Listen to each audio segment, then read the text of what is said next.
This picture, as you can see, was taken in a busy American city. This picture was taken at exactly the same time and at the same spot. Question: how was it done? A modern motion picture camera photographed the traffic in action, while the Daguerre camera, the great-great-granddaddy of all cameras, was used to photograph the buildings alone. The action of this camera is so slow that there isn't time for moving objects to register on the film. On the other hand, the buildings, being stationary, gradually formed a sharp, clear image. And why use the Daguerre camera? To show that any picture of America without automobiles is hopelessly out of date.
In the motor capital of the world, they're trying something new in a campaign to make careless drivers and absent-minded pedestrians stop, look, and listen.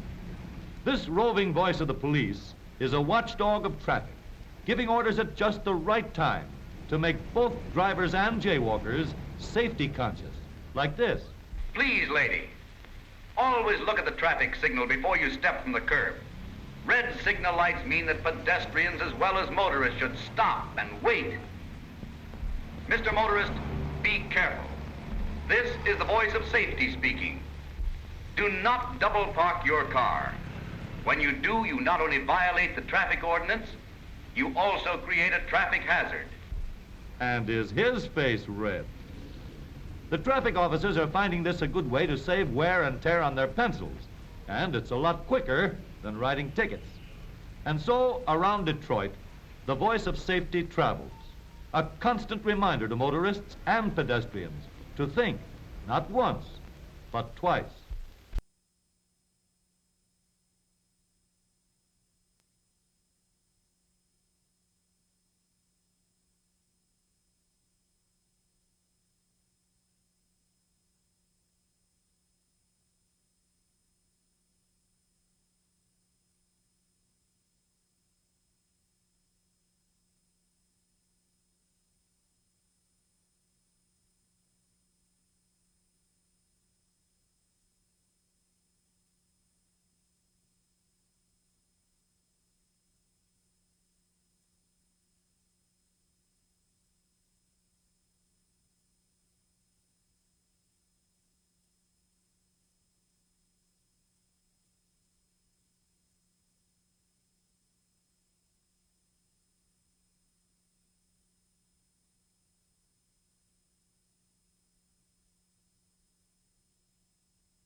think it's ugly.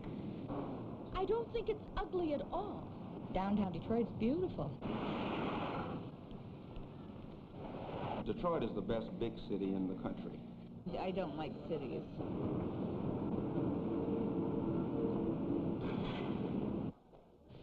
It's a city with the widest range of people that you can imagine.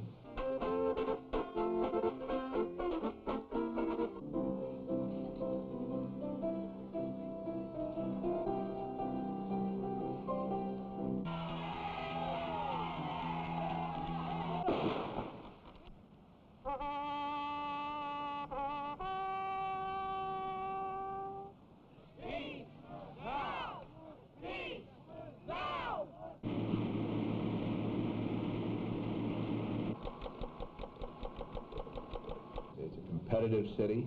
Television and radio stations are competitive. The newspapers are competitive.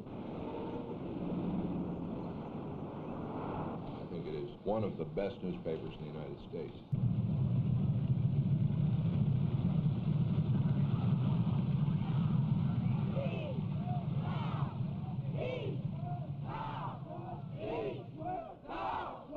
On the face of it, it's just another peace march. But it can't be just another story.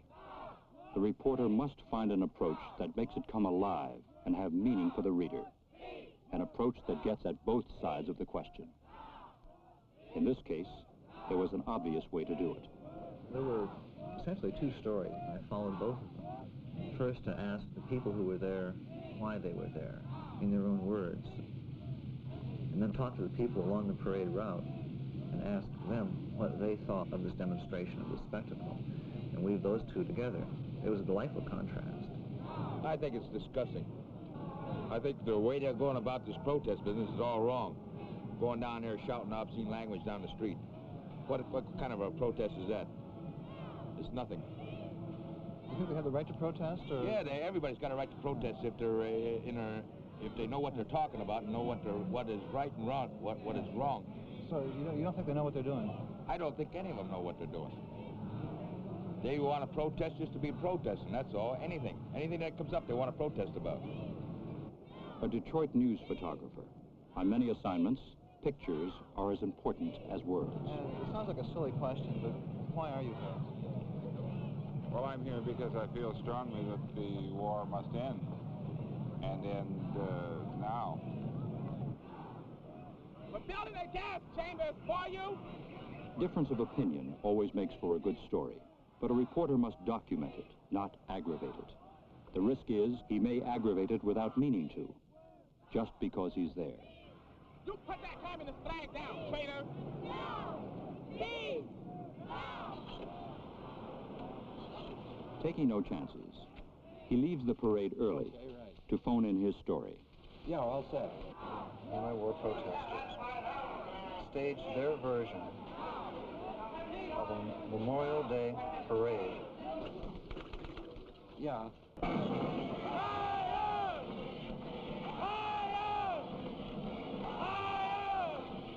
One thing no one foresaw was the rebellion of a number of young people today against the establishment. An establishment represented by their elders, as well as institutions like the News. Anyone who is working for the Detroit News is very much inside the establishment, and they're trying to write and relate to people who are really entirely outside of the establishment, and they can't do that. To reach across the gap, the News has been angling many of its stories directly at Detroit's youth. The editor of the feature department makes a special point of it. A newspaper's future is in its youth and in its youthful readers. And if we don't get the young reader to have respect for us and read us, then we stand a chance of not getting them when he is more along in years. Another unforeseen event was the rise in street crime in the inner city. Unfortunately, the black community reacted to a news campaign to cut down on the crime as criticism of blacks. It led to a short-lived boycott of the paper. Today, black opinion has improved, but news columnist June Brown sometimes gets an earful when she goes after an interview for a story. Gertie, you know, I'm writing this column for the Detroit News, so I want to know what my friends are thinking about the Detroit News. Do you take the Me personally, or just my friends? I want to know what you personally think. Do you take the daily news? No, I don't take it anymore. I just take it now on Sunday. And you remember this crime back here? They had this big article in the paper about, they would have about 20 black and 2 white. You mean that crime in the street? Yeah, the crime in the coverage, street. Yeah. And nobody done no crime but the black people. According to the news. Yeah. And I didn't like that. So I feel like they're a little phony. Well, that was my personal opinion about it. You know, and then my customers, too, they call me up and tell me, you taking the news? Well, stop. Read the paper. You know, so you stop. And I would stop, and I would tell everybody else the same thing, you know. What do you think? What could the news do to make you buy it again? Tell it like it is.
I will protect. A word remindful of the days when knights wore armor to defend their walled cities against invaders. Sometimes Joe was sent out for duty at school crossing. Experienced officers of the Police Department's Youth Bureau worked with the schools, teaching traffic laws and laws of courtesy to our youth of Detroit, to help them become useful citizens of tomorrow by taking part of the responsibility today. Little by little, Joe learned the insight, patience, and tact a police officer needs to carry on his work. He was learning fast. Each day before an officer begins his tour of duty, he is required to copy the information posted on the teletype board. This review ensures prompt action on missing persons, stolen cars, and persons wanted for investigation by the police department. Joe spent some of his time on duty checking car licenses, training his eyes to observe, and his mind to remember descriptions of persons wanted.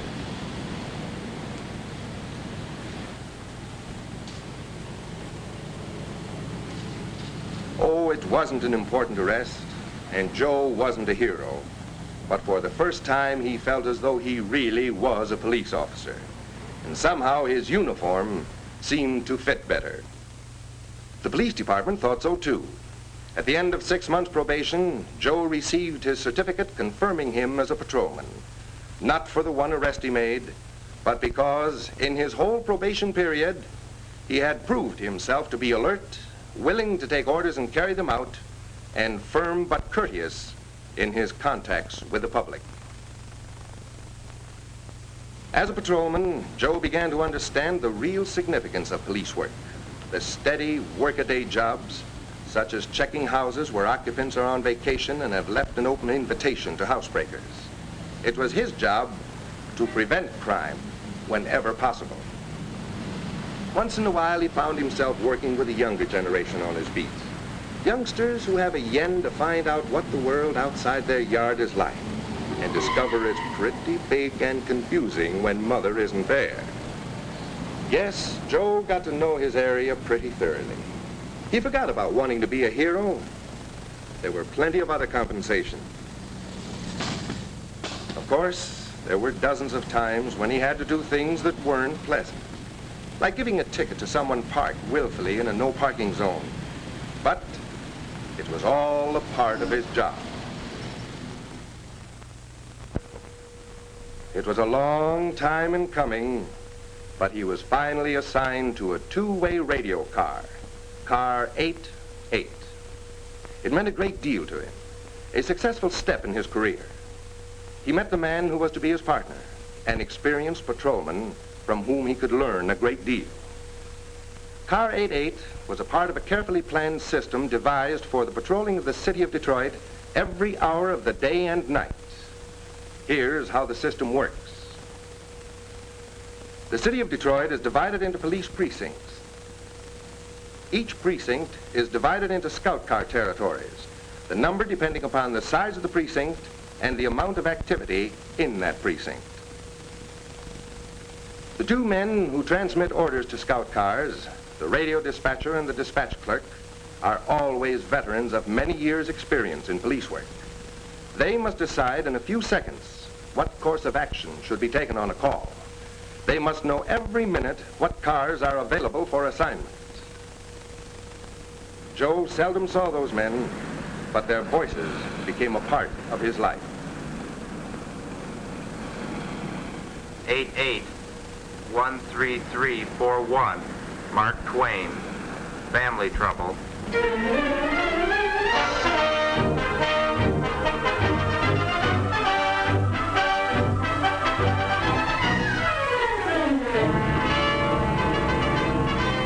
Family trouble.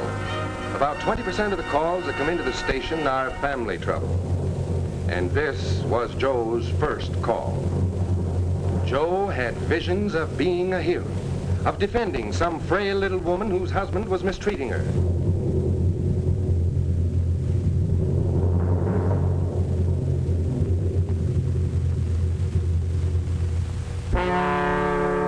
in this case, Joe was told by a ruffled lady of the house to mind his own business. If she and her husband wanted to throw things at each other, that was their business. As the weeks went by, Joe began to feel at ease in the daily routine of a Scout Car patrol. He learned to know the people in his area. It was like keeping his fingers on the pulse of a gigantic heartbeat, this little part of the city that it was his job to protect. Joe and his Scout Car partner worked as a close team for each other's protection, for they never knew when an assignment, no matter how it sounded, would turn into something vicious and dangerous. 8-4 and 8-8, 2136 West Forest, at the payroll office. Hold up in progress.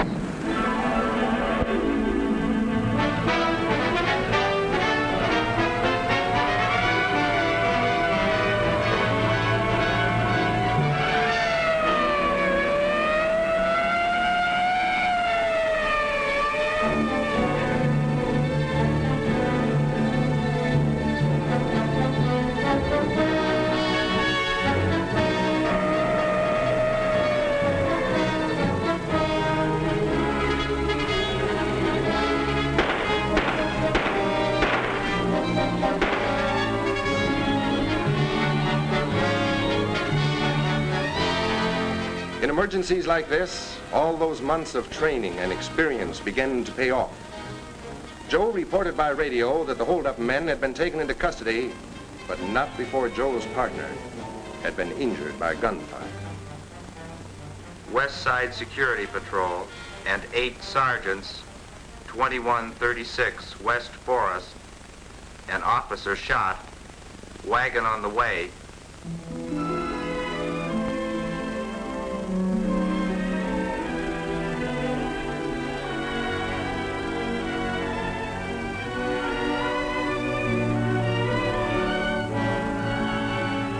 That started Joe thinking. His own partner wounded in line of duty. Sooner or later, it always happens to some friend in the department. Joe understood now why policemen were considered bad insurance risks.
frequently called the most cosmopolitan city of the Midwest, Detroit today stands at the threshold of a bright new future, one rich with the promise of fulfillment.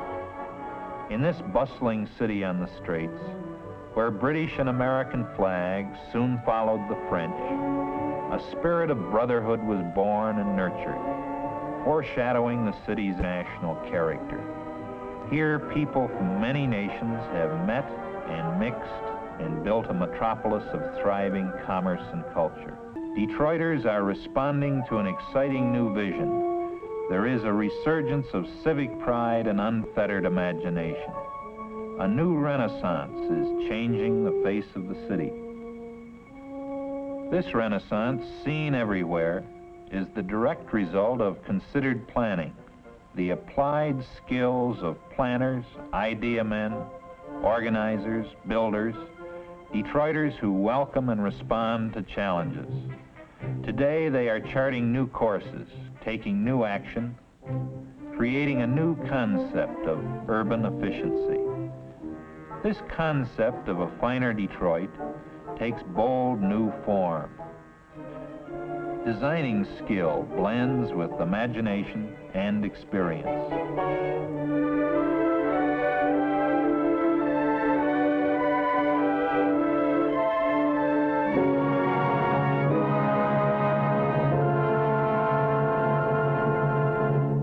Sleeves rolled up, Detroit levels and shifts and carves the contours of a new city, and a new spirit of progress matches the vision of its people. New buildings put solid roots in the ground and stretch toward the sky.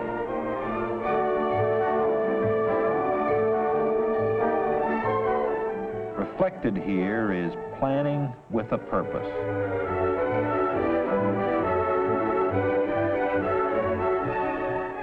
New office buildings alter the landscape, each in turn becoming a bright landmark of progress.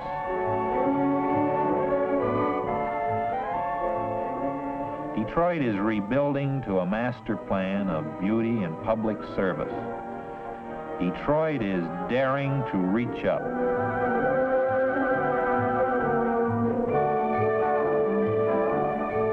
The inner city is becoming an exciting place to live. Convenient to shops, offices, and the most modern of schools.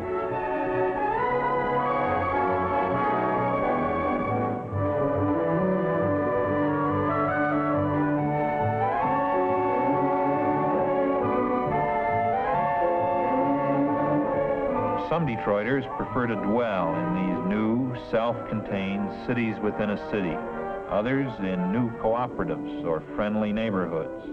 Whatever the choice, Detroiters rate their city high for living, working, and sheer enjoyment.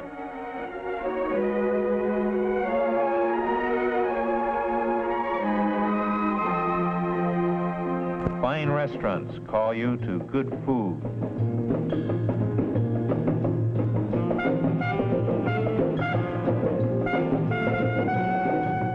But Detroit's manufacturing vision, its automotive genius, is matched by its cultural activities too. The Detroit Institute of Arts houses many of the world's most famous paintings and sculpture. Nearby is Cranbrook, where arts and sciences are taught, enhanced by gardens and fountains of unparalleled beauty.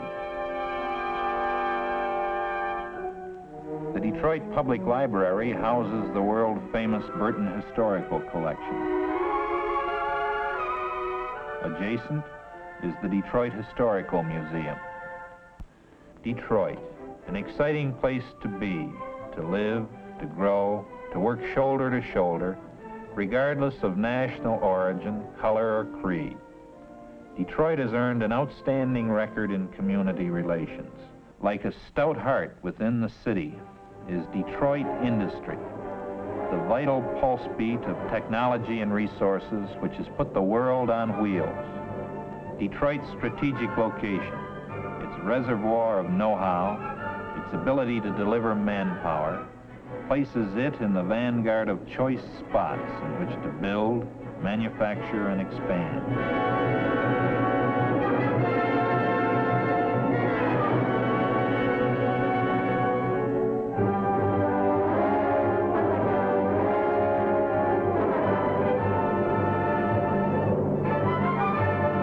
The friendliness of its people reaches out, the warmth of the city, the excitement of change, the dedication to progress, social, spiritual, cultural, and material, is equaled only by its 20th century vision.